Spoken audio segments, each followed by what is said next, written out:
Embryo freezing अब IVF उपचार में एक महत्वपूर्ण हिस्सा बन रहा है। इसमें भागीदारी लेने का कारण है क्योंकि हम एम्ब्रियो को फ्लैश फ्रीजिंग या विट्रिफिकेशन के तरीके से बहुत अच्छे तरीके से फ्रीज करने में काबिल हो रहे हैं।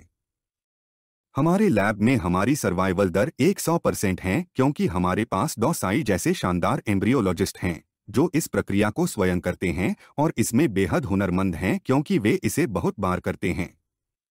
अब आपके पास सभी ये फ्रोजन एम्ब्रियो हैं। आप उन्हें कैसे वापस ट्रांसफर करें? और मुझे लगता है कि यह वह बात है जिस पर मरीजों को समझना और ध्यान देना चाहिए। इसमें स्पष्ट रूप से दो हिस्से हैं। हाँ, हमें फ्रोजन एम्ब्रियो को गर्म करना होता है क्योंकि ये फ्रोजन एम्ब्रियो अब -196 पर हैं और हमें उन्हें वापस 37 डिग्री पर लाना होता है जो शरीर के तापमान और इंक्यूबेटर का तापमान होता है, जो एक महत्वपूर्ण प्रक्रिया है। लेकिन अच्छी खबर यह है कि जब यह सही ढंग से किया जाता है तो इन फ्रोजन एम्ब्रियो के ठोस होने के बाद गर्भाधान दर और इम्प्लांटेशन दर वैसे ही होती है जैसे ताजा एम्ब्रियो के साथ। वास्तव में यहाँ पर ताजा एम्ब्रियो को वापस एक अच्छे तैयार एंडोमेट्रियम में डाला जाता है जो ग्रहणशील होता है, और यही कुंजी है। हम अब तुरंत एम्ब्रियो वापस नहीं डाल सकते।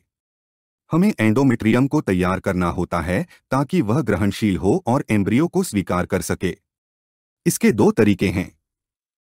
सबसे आसान तरीका है कि हम मरीज को टैबलेट पर ला दें जिसे एस्ट्रोजन वैलेरिक या प्रोजेस्टेरोनोवा कहा जाता है ताकि हम एंडोमेट्रियम को आर्टिफिशियली तैयार कर सकें। यह सरल है, आपको बस टैबलेट्स लेने होते हैं, कोई इंजेक्शन नहीं, कुछ और नहीं।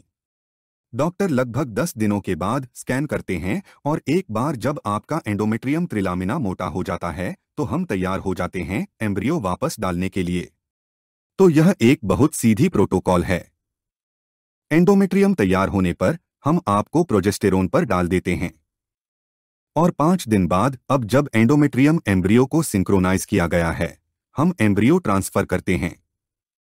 अगर वह काम करता है तो बहुत अच्छा है। अगर काम नहीं करता है या यदि किसी कारण से आप ओएस्ट्रोजन के प्रति अच्छी रिस्पॉन्स नहीं करते हैं तो कभी कभी कि हम आपको कोई भी दवा नहीं देते हैं।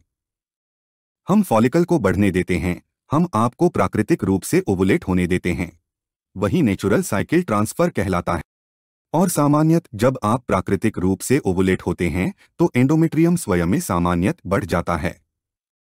और फिर प्राकृतिक ओवुलेशन के 5 दिन बाद हम फ्रोजन एम्ब्रियो थॉ करते हैं और फिर उसे वापस डाल देते हैं। और उसकी भी बराबर गर्भाधान दर होती है यदि तब तक आप ओवुलेट हो रहे हों। महत्वपूर्ण बात यह है कि एंडोमेट्रियम मोटाई और बनावट की जांच करना होता है और अल्ट्रासाउंड स्कैन इसे करने का अच्छा तरीका होता है।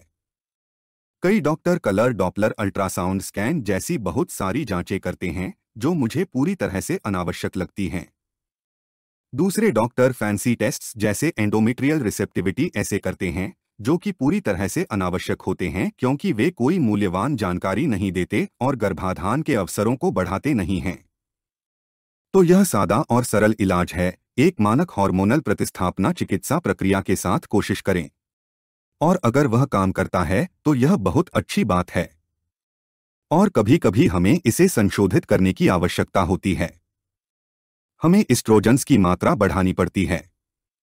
कभी कभी हमें विभिन्न विभिन्न संयोजनों का उपयोग करना पड़ता है। लेकिन जब तक आप जानते हैं कि क्या हो रहा है, आप अपने डॉक्टर से बुद्धिमान सवाल पूछ सकते हैं और सुनिश्चित कर सकते हैं कि आपका डॉक्टर एक उपचार प्रोटोकॉल का उपयोग कर रहे हैं जो आपके गर्भाधान के अवसरों को अधिकतम करता है।